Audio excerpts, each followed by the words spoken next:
Nessa jornada de concursos você está preocupada, já está olhando qual o próximo cursinho, qual o próximo edital, buscando entender o que é que você precisa aprender melhor, olhando para a questão da discursiva, se tem, se não tem, o que vai fazer, o que vai deixar de fazer.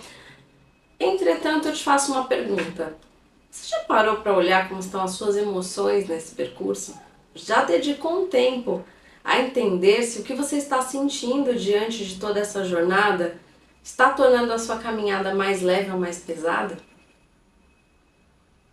Sim, eu preciso te dizer que as emoções ocupam um papel fundamental no nosso sucesso. Todo ser humano é composto por emoções.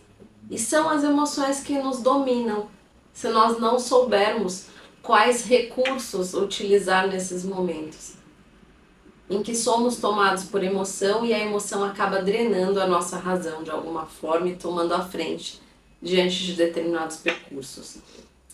Te trago aqui algumas cenas para que você possa pensar a respeito. Já aconteceu de você chegar na prova, ficar muito nervosa e ter branco na hora de responder questões que você até já conhecia e tinha estudado? E só se lembrou horas depois, quando você já estava em casa, já tinha terminado a prova? Então são as suas emoções que estavam te dominando nesse momento. Já aconteceu de você acordar no dia da prova se sentindo tão pesada, com 200, 300 quilos, a ponto de quase não conseguir levantar da cama e até se atrasar por conta disso? São as suas emoções te dominando também.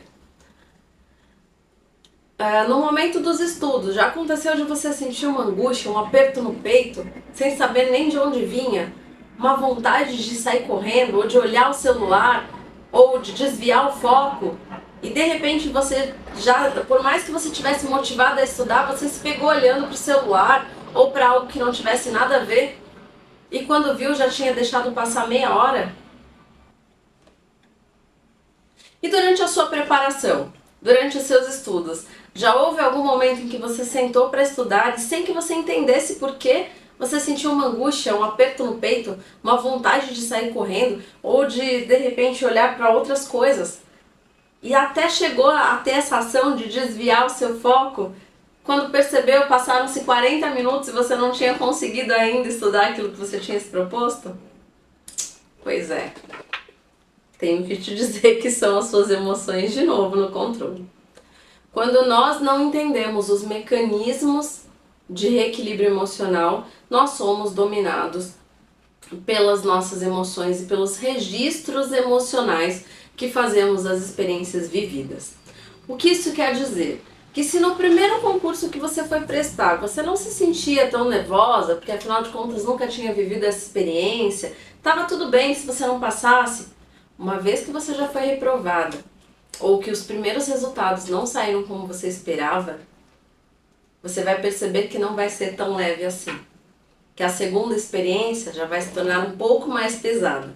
Depois de algumas reprovações, depois de bater na trave, de ter certeza de que você iria bem naquele concurso para o qual você se preparou tanto, e você não conseguiu alcançar uma classificação que te permitisse estar dentro do número de vagas, essa sensação aumenta mais ainda. E cada vez vai ficando mais difícil, mais pesado, mais angustiante. Isso já aconteceu com você?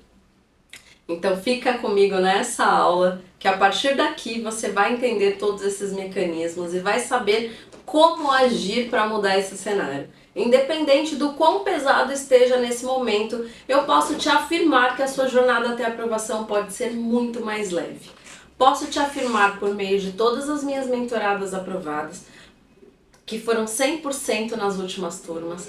Posso te afirmar por meio da minha própria experiência de 32 aprovações, mesmo tendo 3 filhos, 2 empregos e com uma jornada bastante desgastante, que não se assemelhava em nada à ideia dessas pessoas que dizem: você precisa de 3 horas por dia para estudar. Eu nunca tive 3 horas para estudar. Isso nunca foi um impeditivo para que eu alcançasse os meus próprios sonhos. As minhas mentoradas nunca tiveram essa vida perfeita de estudante subsidiada pelos pais que pudesse dedicar tempo integral aos estudos. Não, elas sempre tiveram outras responsabilidades, outras sobrecargas por cima de si mesmas, sabe? Então, o marido desempregado, elas desempregadas, filhos com demandas gigantescas, bebês pequenos em casa, família, as atribuições domésticas, dos quais nós, enquanto mulheres, nos responsabilizamos. Então o que eu quero te mostrar com tudo isso é que as suas emoções estando sob controle, você consegue sim. Se eu conseguir, elas conseguiram, você também consegue. Mas para isso você precisa saber onde moram esses inimigos dentro de você. Em que momento o seu eu ansioso, preocupado, cheio de autocobranças, pode tentar assumir esse controle, de onde ele vem, para que você possa retomar o controle de si mesmo e reequilibrar suas emoções. Vamos juntas nessa jornada? Bom, para me apresentar rapidamente para vocês, eu sou a Natália Cardia, sou expert em aprovação de pedagogas, professora em diversos cursos preparatórios e também mentora especialista na aprovação de pedagogas. Também sou autora de alguns livros nessa área, um deles sobre discursiva e o próximo que está agora em lançamento, do qual eu sou organizadora junto com a minha equipe de profissionais especialistas, vai falar justamente sobre as emoções. No nosso livro se chama Emoções à Prova de Concursos Públicos, logo mais vai estar disponível para vocês e tenho certeza absoluta que vocês aqui terão benefício e chegarão, essa informação do lançamento do livro chegará em primeira mão para vocês. Eu convido vocês a estarem conosco, a permanecerem por aqui, a se apropriarem de todos esses recursos e ferramentas, entenderem um pouco mais a respeito. Antes de mais nada, eu quero te contar que existe uma área do seu cérebro, as suas amígdalas cerebrais, que ficam aqui no hipotálamo, que elas fazem todo o registro de tudo aquilo que nos coloca em risco. Então, como é que a gente pula, por exemplo, se a gente está vendo uma cobra na nossa frente? É automático, não é? Por quê? Porque as nossas amígdalas já têm esse registro de que cobras são perigosas. Então, são elas que dão o start, que enviam recados orgânicos, né? O coração acelera, você libera diversos hormônios na corrente sanguínea e você se sente em alerta e pula. A questão é que as nossas amígdalas não discernem quais experiências realmente nos colocam em risco e quais não são. Elas têm por missão garantir a nossa sobrevivência. Qual o grande problema disso em relação ao concurso público e qual é essa relação louca que eu estou estabelecendo aqui entre o perigo de uma cobra no seu caminho e um concurso público? A mensagem que você emana para o seu cérebro. A relação que você está colocando em relação a essa experiência que será vivida, tanto com a cobra quanto com o concurso. Veja, se você começa dizendo assim: eu preciso passar nesse concurso, essa é a minha chance, eu estou desempregada, gente, essa é a minha chance de mudar de vida. Meu Deus, se eu não passar nesse concurso, como é que vai ser minha vida daqui pra frente? Olha, eu nem sei o que eu vou fazer se eu não for aprovada, eu estou investindo a minha vida aqui, a minha vida depende disso. Olha a mensagem que você está mandando pro seu cérebro. A mensagem é: tem uma guerra na minha frente, tem uma cobra no meu caminho, essa experiência coloca em risco a minha sobrevivência. Aí o que vai acontecer? As suas amígdalas captam esse recurso e falam: bom, o concurso público vai para qual caixinha? Caixinha do risco, do problema, da guerra, do desafio eminente. E aí todas as vezes que você vai estudar, você começa a sentir isso na pele, é físico. Tem pessoas que chegam a ter crises de ansiedade. Me digam aqui se vocês já sentiram assim. Como se o coração fosse sair pela boca. E nem você entende o porquê. Você pensa: pô, eu tô na minha casa, tô num ambiente seguro, tô estudando. Por que eu tô me sentindo desse jeito? Por que eu parei aqui? Eu não consigo seguir em frente. Meu Deus, parece que eu tô paralisada, eu não consigo nem focar nos meus estudos. Parece que só de eu pensar em prestar um concurso já me dá vontade de chorar. Por quê? Se é uma experiência boa pra mim, se pode trazer algo bom pra mim, pra minha família. Se ao ser aprovada, eu posso garantir para mim mesma a satisfação de trabalhar com algo que eu amo e garantir àqueles que eu amo uma condição de vida melhor. Por que eu me sinto assim? Será que eu não quero mais ser professora? Será que eu não sou capaz? Acho que é melhor eu não fazer. Não, aí a gente começa a criar desculpa, justificativas. Ai, mas também com tantos inscritos, A gente tende a racionalizar, mas no fundo são essas emoções em descontrole que estão nos tirando da chance de conseguir. Que sim, pode não dar certo, pode ser uma nova reprovação. Mas e se der certo? E se você for aprovada? Já pensou sobre isso? Pois é, então vamos juntas colocar essas emoções em alinhamento? Vamos olhar por que é que aconteceu ao longo de todo esse percurso? Vamos entender, vamos virar o nosso olhar para dentro agora, para entender o que é que a gente precisa saber sobre a nossa própria trajetória, o que nós precisamos reconstruir na nossa história.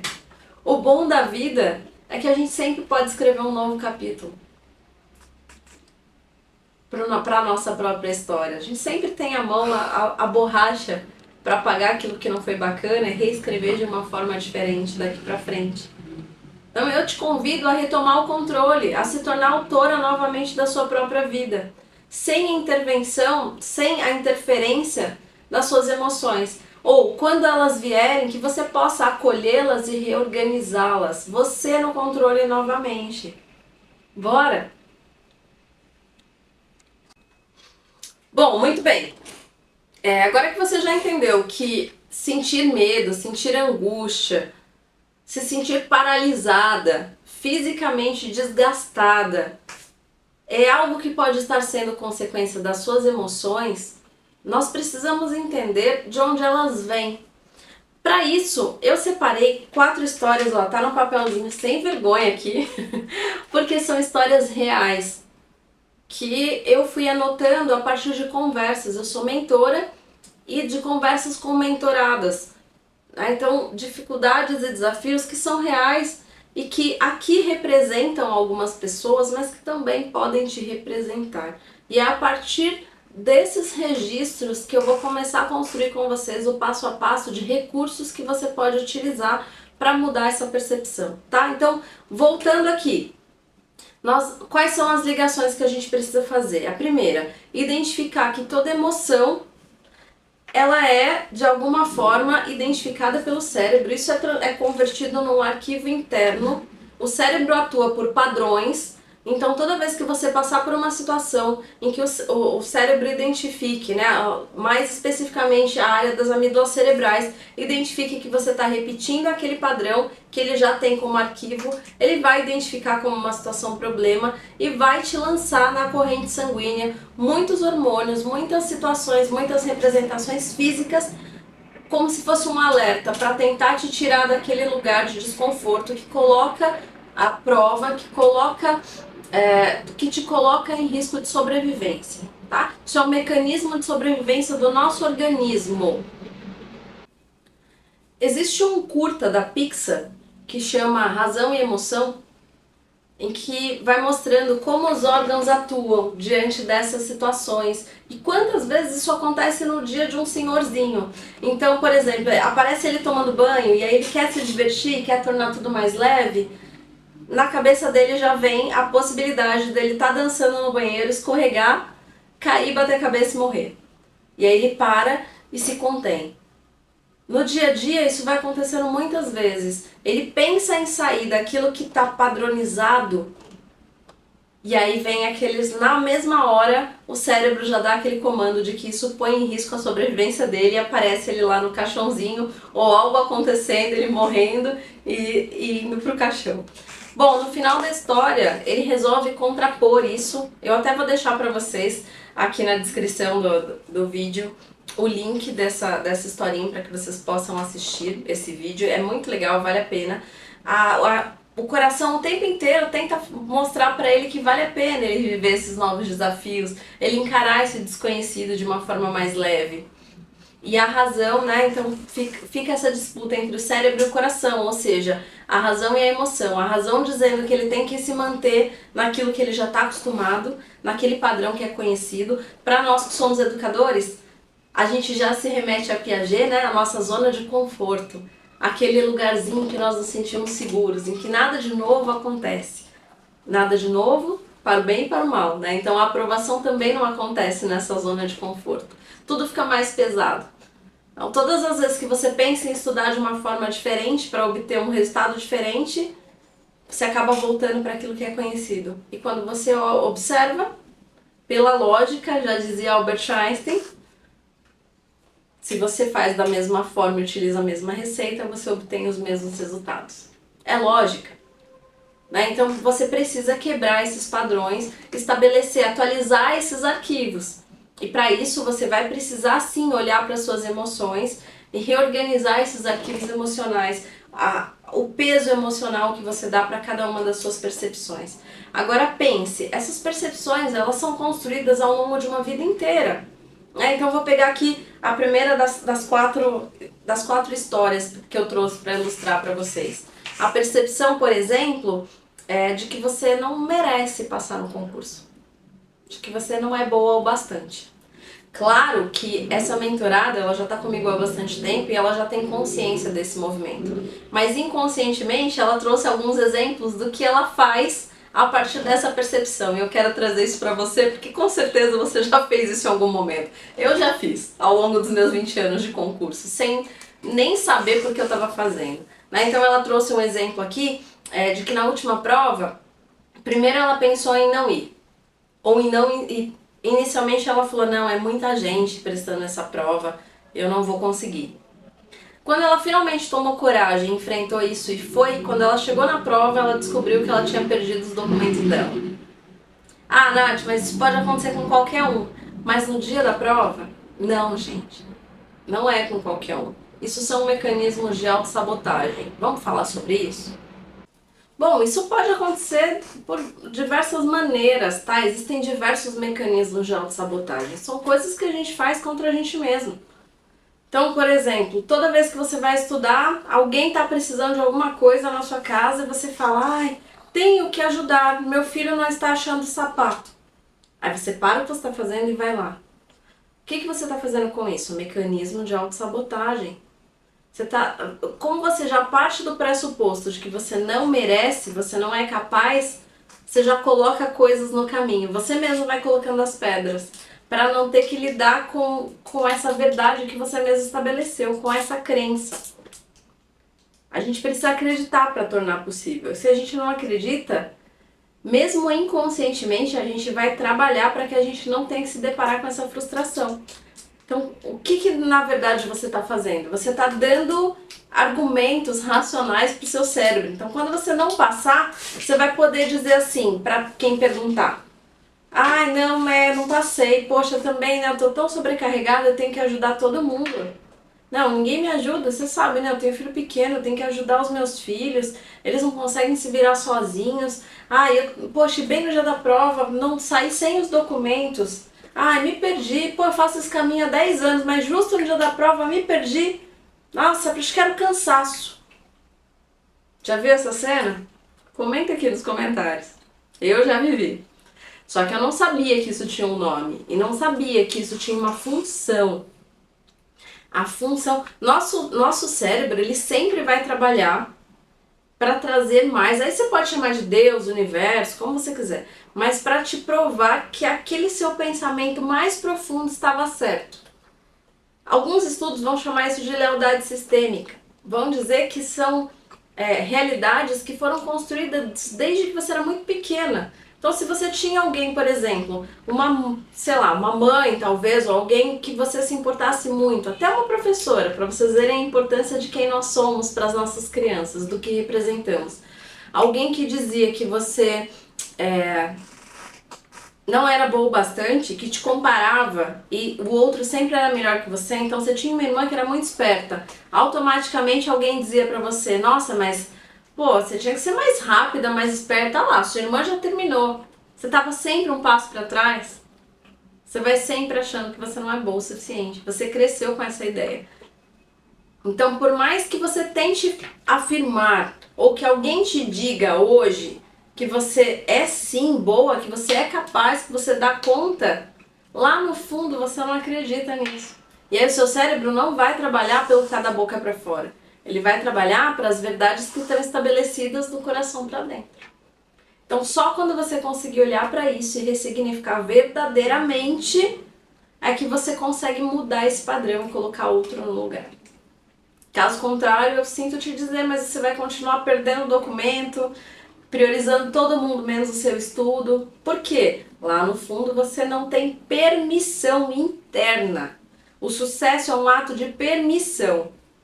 Você não se permite ir além do limite que você mesmo estabelece. Então, para isso, eu preciso quebrar esse muro.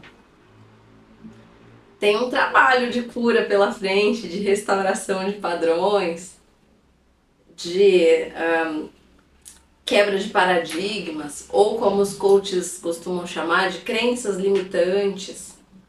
Dê o nome que você quiser. A verdade é, eu quero te mostrar como as suas emoções estão influenciando no seu resultado no concurso.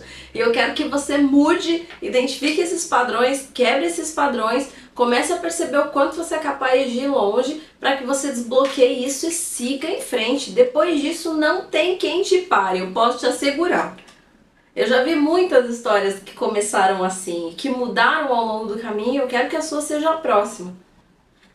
Essa moça que está contando isso aqui, ela contou que ela perdeu o documento nesse último concurso. Qual é a diferença? Ela já alcançou um nível de consciência de saber que aquilo era autossabotagem. E ela disse para ela mesma, ela não permitiu que essa voz a limitasse.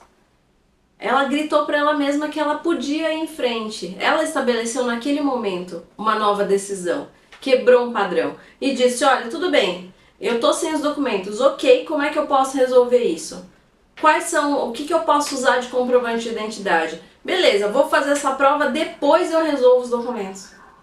E querem saber o que aconteceu? Obviamente ela foi muito bem na prova. Usando as palavras dela mesma, ela percebeu que a prova foi justa. Que pelo que ela tinha estudado, ela teve um desempenho satisfatório. Que foi justo com o nível de empenho que ela teve. Olhar para isso é incrível. É você olhar e falar, caraca, os meus resultados me mostram quem eu sou de verdade, e não essas pessoas. E aí essa mesma moça contou também que ela prestou esse concurso pela cota e prestou esse concurso pela ampla concorrência. E que quando ela viu os resultados dela, alguém que trabalha junto com ela, que acha que a conhece, falou, nossa, seu resultado foi maior que o meu. Ah, mas é porque também, né, você concorreu pela cota, com certeza esse resultado só tá aqui porque você foi pela cota. E aí que interessante, porque se isso nos pega quando a gente ainda não reestabeleceu esses padrões, a gente acredita. Porque o tempo inteiro as pessoas estão trazendo coisas que falam sobre elas próprias. Isso é projeção pura. Como a pessoa não se sente capaz e está num lugar, num complexo de inferioridade, ela não dá conta de olhar o outro obtendo resultados positivos. Ela não dá conta de dizer parabéns, que bom que você foi bem. Porque ainda é uma ferida aberta para ela. Então ela joga para você. Ela fala também, né? Foi pela cota. E aí se você também tem feridas abertas, você entra em sofrimento e fala, puxa, será? Ai, acho que realmente. Ai, se não fosse isso. E não, quando você começa a curar, olhar para todas essas feridas que estão abertas e fazer com que elas cicatrizem, a cuidar disso com carinho, a se acolher, a se cuidar de verdade, você muda essa história. A pessoa fala, mas você entende que é sobre ela, não é sobre você. E aí tanto faz. É a mesma coisa que você ser uma menina magra, pesar 50 quilos e alguém vir e passar por você e falar assim, oh, e aí, gordona? Aquilo faz sentido pra você? Te representa? Não. Você vai olhar e pensar, pô, acho que falou pra outra pessoa, isso não tem nada a ver comigo. Ou o contrário. Você é uma pessoa forte, saudável, pratica academia e alguém vira e fala, e aí, magrela? Não te representa. Então pra você, tanto faz como tanto fez. Quando é que a gente pega o que o outro fala de nós? Quando isso ressoa e reflete aquilo que já temos dentro da gente. Então por isso que eu disse, a mudança verdadeira nas nossas emoções e nas nossas percepções em relação à nossa jornada tem que partir de dentro para fora. Então primeiro caso, certo? Ela não se sentia merecedora. Qual é o antídoto? Olhar para dentro de si, olhar para o quanto a sua permissão está baixa e aumentar o seu nível de permissão. É você mostrar para você mesmo que você pode ir além, para que você acredite verdadeiramente. Só aí as coisas começam a mudar e os pequenos milagres começam a acontecer. Bom, segundo caso que foi trazido ontem. Esse é o contrário, é o medo do reconhecimento. Olha que interessante. É alguém que é super inteligente, que sabe, que entende sobre os assuntos, que lê muito, que pesquisa, que é articulada, que põe em prática o que está aprendendo. Então, com certeza, quando você coloca em prática o que você aprendeu, você se torna alguém mais proativo, alguém com com muito mais expertise naquele assunto.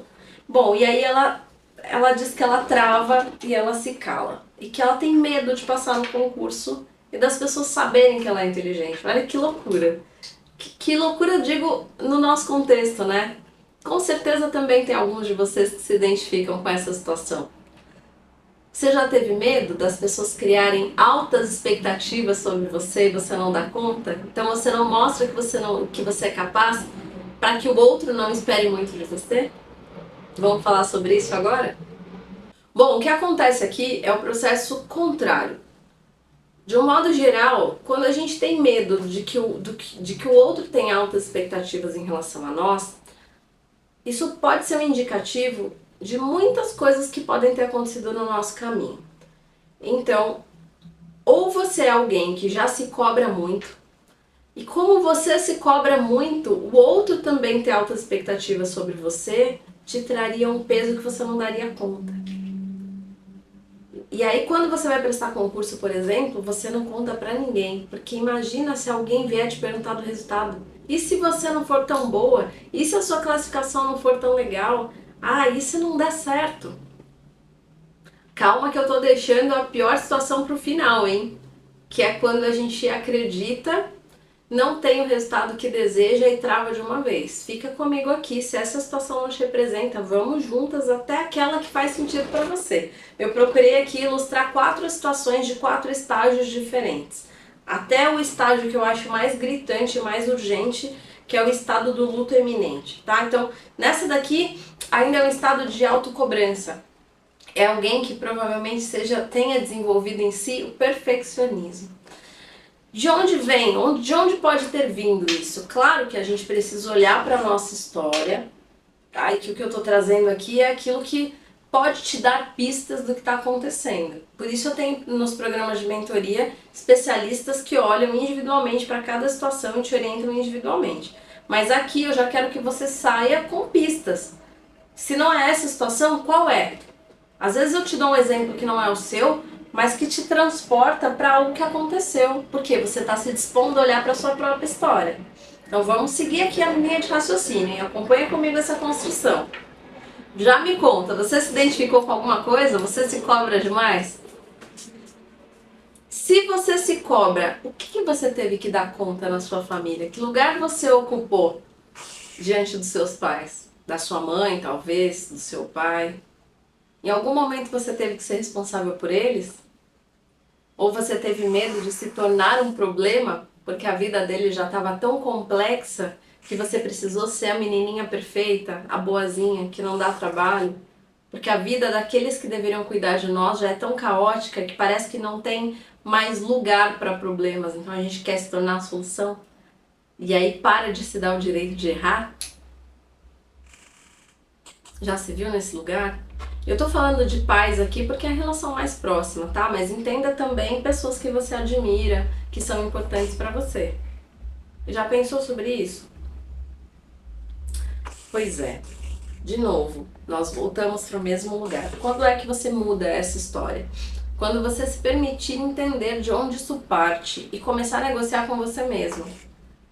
Começar a mudar essa voz interna que diz: você tem que ser melhor pra você. Olha, isso nunca tá bom. Você não pode errar aqui. Meu Deus, você vai se tornar um problema. Você não pode decepcionar. Você não pode errar. E você vai ter que trocar essas vozes que ainda são latentes em você por: isso é aprendizado. Se eu errar, tá tudo bem. A mente mente para nós. E a gente contrapõe essas mentiras, essas vozes de crenças limitantes quando a gente traz fatos incontestáveis. Então, o que na sua rotina pode acontecer de verdade? Considere o e se. E se você não for aprovada?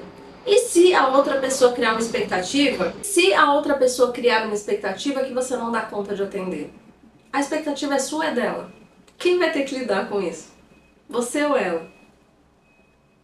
Volte para o seu real tamanho. Eu sou uma pessoa como qualquer outra que posso errar e acertar.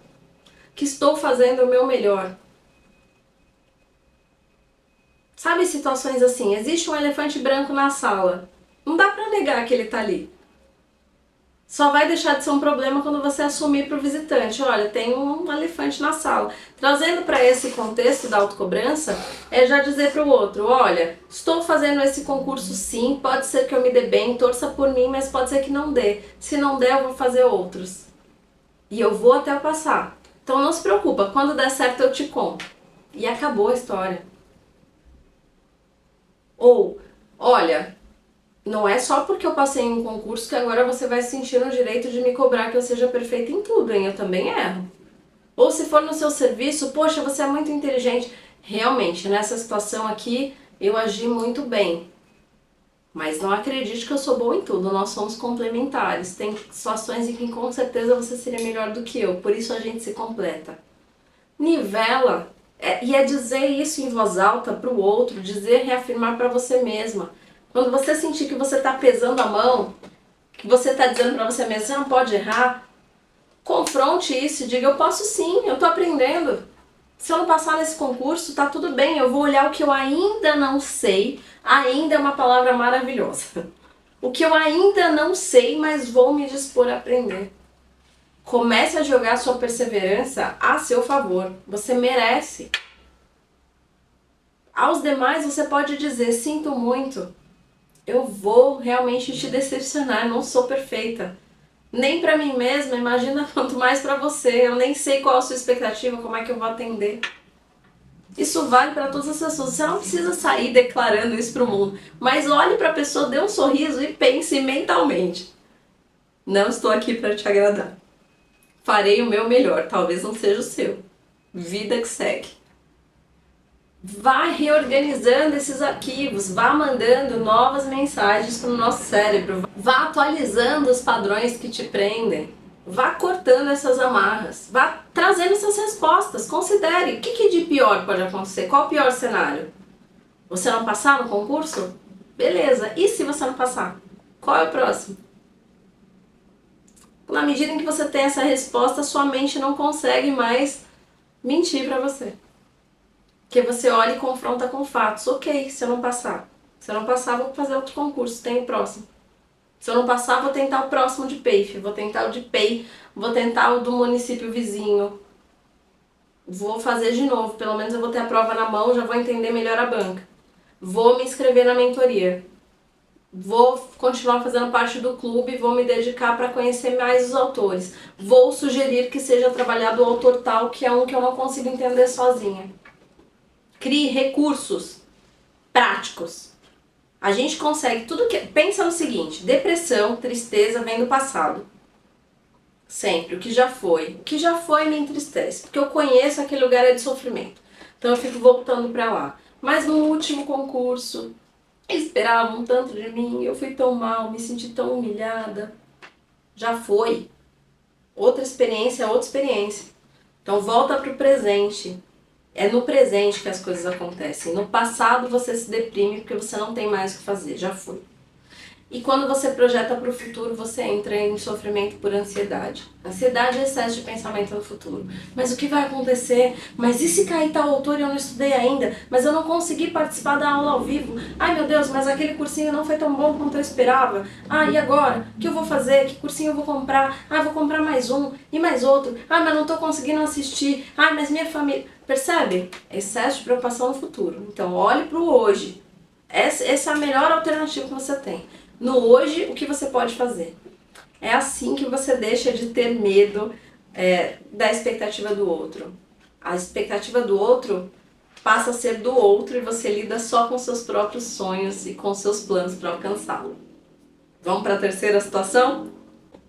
E quando o problema é que além da sua insegurança você não tem apoio de ninguém, todas as pessoas que estão à sua volta toda a sua família fica dizendo que você não é capaz, né? Então aqueles que você acha que você encontraria apoio, na verdade só te massacram.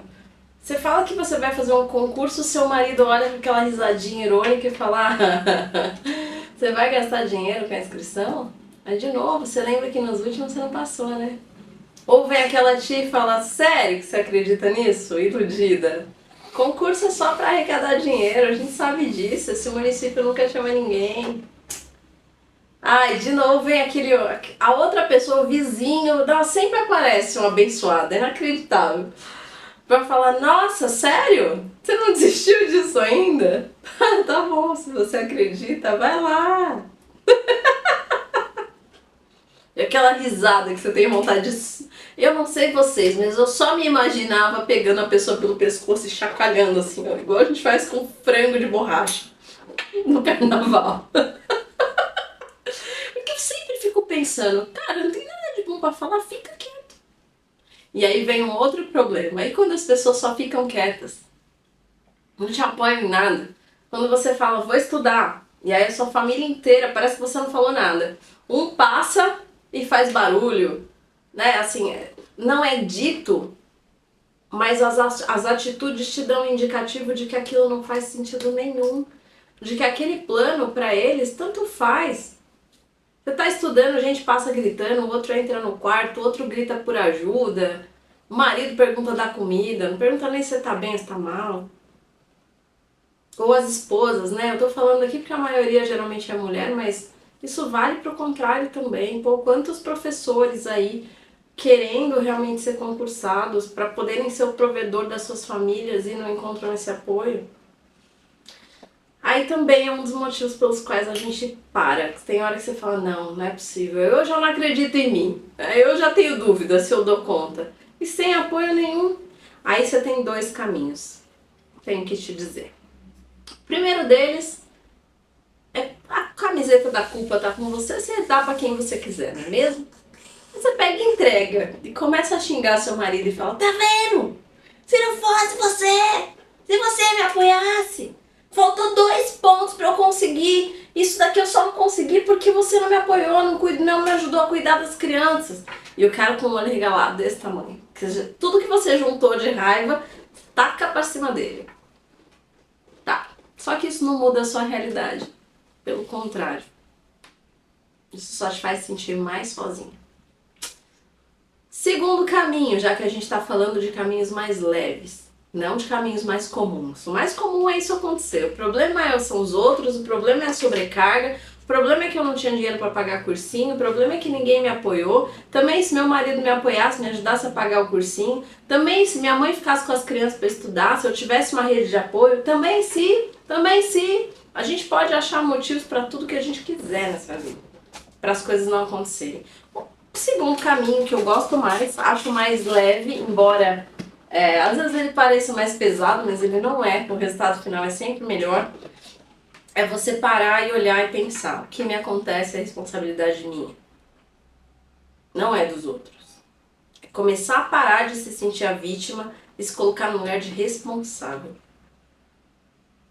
Em tudo que nos acontece, no mínimo 50% de responsabilidade é nossa, no mínimo. Se você resolver metade do problema, você concorda que ele fica muito mais leve? Se você pegar e resolver só a sua parte? Então, por exemplo, vamos pegar aqui desses problemas que a gente descreveu. O apoio dos outros. Ok, seu marido não te apoia. Tá certo, pode ser mesmo que ele não saiba nem como fazer isso. Mas e você? Você se apoia? Como? Da última vez que você conseguiu estudar um mês inteiro, você se permitiu olhar no espelho e falar: puxa, parabéns, você conseguiu. Se levou para passear? Foi até a esquina tomar aquele sorvete que você gosta? Comemorou essa pequena conquista? Ou só ficou se atacando e falando: olha, tinha 20 questões, você só acertou 15. Olha essas 5, como assim não acertou tudo? Você está estudando isso há 5 meses? Não acertou? Não acredito.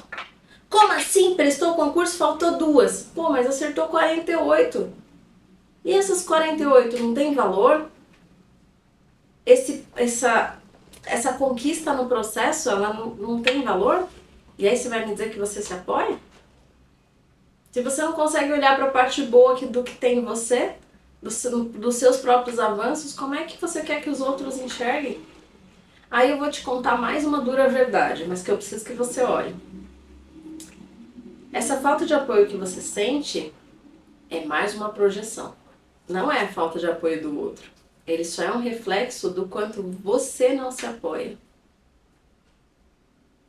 Do quanto você não prioriza os seus próprios sonhos. Pode parecer duro o que eu tô falando, mas olhe para sua realidade. O que eu quero é o seu bem. Eu quero o bem das crianças que estão na rede pública. Eu quero que eles encontrem professores bons. E para isso eu preciso que você olhe para suas emoções, para a gente alinhar tudo isso, você seguir em frente e ser aprovada. Então se permita olhar para o seu próprio percurso. Veja quantas vezes você disse, né, dentro dessa história aqui, pegando esse exemplo, então, ninguém te apoia, ok. Já consideramos que se você se apoiar e começar a criar recursos para valorizar suas pequenas conquistas, você vai se sentir melhor com você mesmo. Segundo ponto, o óbvio precisa ser dito, irmã. Ninguém sabe o que está dentro de você. O que significaria seu marido te apoiar, por exemplo?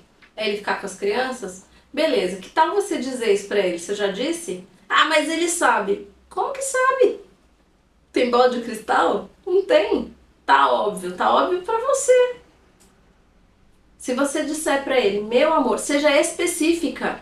Meu amor, seguinte, eu me organizei, eu já fiz todos os testes que a Nath ensinou, já sei qual o melhor horário para eu estudar, já sei qual o meu perfil cronótipo, já sei qual a minha predominância, já tô com tudo separadinho e eu descobri que o melhor horário para eu estudar é às 8h30 da noite, todos os dias. Nesse horário, eu já tô com a janta pronta, você já chegou do serviço. Tudo bem se eu me fechar no quarto para eu poder ter das 8h30 às 9h30 focada nos estudos e você dá a janta para as crianças e dá um suporte para elas não me procurarem? Então você pode ajudar nisso de segunda a sexta? Depois, se você quiser, a gente até troca por alguma coisa que você goste. Eu fico com elas no sábado para você jogar futebol de manhã. Vamos fazer esse combinado? Em nome do nosso sonho, para a gente poder ter uma vida mais leve. Esse concurso representa tanto. Eu vou trabalhar menos se eu for aprovada. Você me ajuda? Percebe como tá diferente agora? Entendeu o que você precisa falar? E não é falar cobrando. Pô, também você... Não. Antes de você sentir raiva, diga para as pessoas como elas podem te ajudar. E aí sim você vai saber se elas te apoiam. Porque você já sabe o que você pediu. Já elas têm clareza do que você espera delas. Esse é o primeiro passo. Bom, agora vamos para a próxima questão. Ah, mas eu tô sobrecarregada, eu tenho que ajudar todo mundo. Por quê?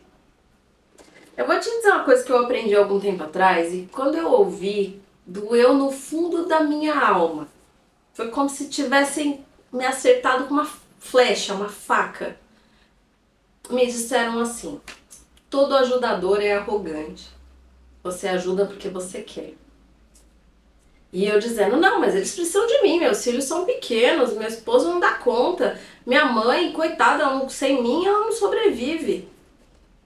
Aí eu ouvi de novo, você ainda está sendo arrogante. Você realmente acha que você é melhor do que todas essas pessoas? Sua mãe já não vivia antes de você nascer? O que te faz acreditar que agora ela não vai viver? Seus filhos, você realmente não acredita que eles tenham condições de achar um tênis, de esquentar uma janta? Tudo tem que ser você? Por quê? Você precisa realmente se fazer tão necessário assim? De novo a questão da responsabilidade. Você está se colocando neste lugar.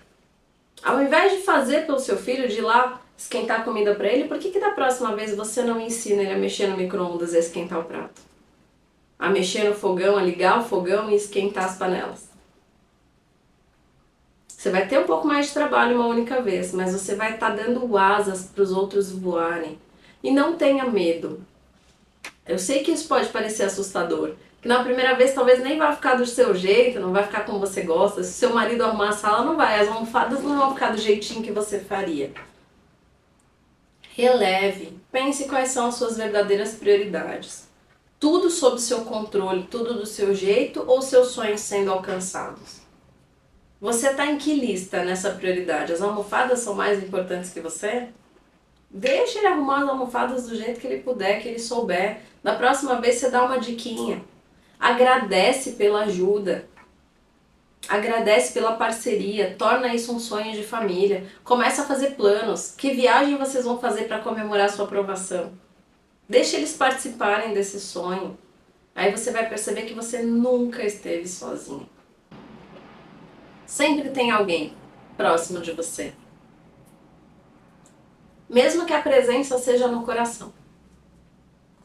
Se você parar e observar com olhos de ver, você vai ver que sempre tem quem acredite em você, quem confie no seu potencial, quem torça pelos seus sonhos. É que as nossas lentes é que às vezes estão um pouco escurecidas. A gente escolhe ver a parte que não está dando certo. E não é culpa sua, tá? O nosso olhar é treinado para falta, para escassez, a vida inteira, na maioria das vezes. Então agora é momento de limpar as lentes. Ao invés de falar, pô, mas aí se eu deixo por conta do meu marido, ele faz tudo de qualquer jeito. A pia fica imunda. Pense, poxa, ele está fazendo o melhor que ele pode. Que bom que ele está ajudando. Como eu posso fazer para tornar isso ainda melhor? Reconheça o que tem de bom. E aí mais coisas boas virão. Lembra que eu te disse que sempre o que está fora vai ressoar com o que está dentro? Quando você muda a sua perspectiva, a paisagem também muda com você. Então essa tá fácil de resolver. Se você tá com toda a sobrecarga, também tá nas suas mãos, a partir de agora, se responsabilizar pelo que você vai fazer com tudo isso. E por mudar esse cenário. Eu confio em você. E por fim, a última situação de quem realmente está vivendo o luto. Esse é um momento de dor profunda. Eu reconheço, vejo e acolho você. Geralmente em relação ao concurso, é quando a gente passa por uma reprovação não esperada. Quando a gente se preparou, a gente se dispôs, a gente investiu tempo, dinheiro, a gente abriu mão de estar com as pessoas que a gente amava para poder se preparar adequadamente. A gente, em síntese, a gente investiu todas as nossas fichas. E aí o resultado que volta não é bom. E o pior não é quando a reprovação vem de longe, né? Quando a gente não se prepara e a gente é reprovado, você até olha e fala, nossa, fiquei longe, meu Deus, acertei só 10. O problema é quando você chega ali, na linha do gol, como aconteceu nesse último caso, em que a pessoa em questão, a pedagoga em questão, ela foi aprovada, ela foi habilitada, mas quando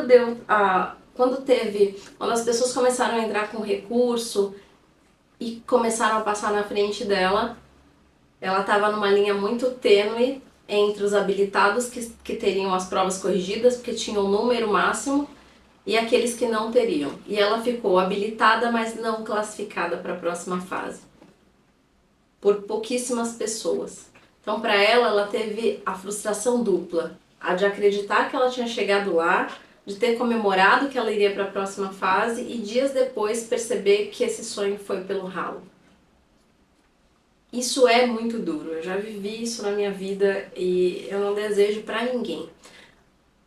Entretanto, eu não sabia o que eu sei hoje, que o luto tem fases esperadas, são 5 fases, que todas as pessoas passam quando tem esse movimento de fechamento de ciclo e que o resultado não é bom, quando elas têm uma perda considerável, né? Por que a gente diz, quando a gente perde um ente querido, a gente diz que está de luto?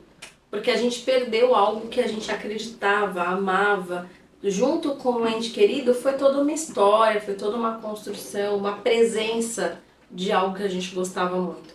Quando a gente é reprovado no concurso também, a gente perde a expectativa, é a morte de um sonho, né? Então é preciso olhar para isso, é preciso entender que o luto não está só relacionado à morte de pessoas. O luto está relacionado a finalizações de ciclo que não tiveram o resultado positivo que a gente esperava. Hoje eu entendo. E para você sair de uma fase para outra, é preciso que você reconheça onde você está e o que você precisa elaborar para passar para a próxima. Não adianta fingir que nada aconteceu. Por quê? Porque em algum momento isso vai vir à tona. Então você pode até dizer para os outros e para você mesmo, ah não, tá tudo bem, tá tudo certo, eu supero. Não, já superei já, tá tudo certo. Mas quando vem a ideia de um outro concurso, alguém te pergunta, você começa a chorar. Ou o olho enche de lágrima, a angústia vem. Não adianta ficar varrendo para debaixo do tapete. Aqui a recomendação também é bastante simples. Observe em que fase do luto você se encontra e quais recursos você precisa mobilizar para poder passar para o próximo, até que você aceite esse ciclo, consiga de fato observar o que tem nele de bom, o que é que ele te deixa de lição, o que é que você precisa modificar, que referência isso traz, aí você significa dentro de você e parte para o próximo. Mas para isso você precisa reconhecer o seu processo, poder se acolher em cada uma dessas fases, entender que elas passam. Vou falar mais sobre isso com vocês, mas aqui a aula ficaria muito longa. Então vou trazer recursos para cada uma dessas situações, recursos práticos agora, tá? O que a gente pode fazer, estratégias, exercícios, mas vou deixar para vocês um treinamento específico. Vou deixar para vocês todos esses recursos, vou deixar alguns exercícios práticos, vou deixar também algumas tabelas para que você possa identificar, alguns testes que você possa fazer, inclusive para identificar a sua fase do luto. Vou deixar algumas perguntas-chave para você, acho que esse é o principal. Mas vou deixar lá, vou gravar essa aula para vocês e vou deixar dentro dos cursos da Educarte. Se você é aluno da Educarte, você vai ter acesso a esses diagnósticos que eu vou deixar prontos, esses protocolos de diagnóstico, as aulas que eu vou te ensinar a usar esse protocolo de forma correta. E para vocês, alunos da Educarte, já pedi para a equipe, vou deixar para vocês lá no site, para quem for aluno, um cupom de desconto exclusivo para que vocês possam adquirir em primeira mão o nosso livro recém-lançado, Emoções à Prova de Concursos Públicos, com um desconto super exclusivo, um valor especial e um convite para que vocês venham no lançamento presencial do livro, que vocês possam ter essa conversa com as especialistas, possam participar desse momento de muitas trocas e de ainda mais aprendizado. E entender com ainda mais profundidade como colocar tudo isso em prática e mudar de fato a sua história. Tenho certeza que foi bacana para vocês, assim como foi para mim estar aqui, foi um prazer imenso trazer todas essas contribuições, compartilhar esses momentos com vocês. Agradeço demais, nos vemos numa próxima.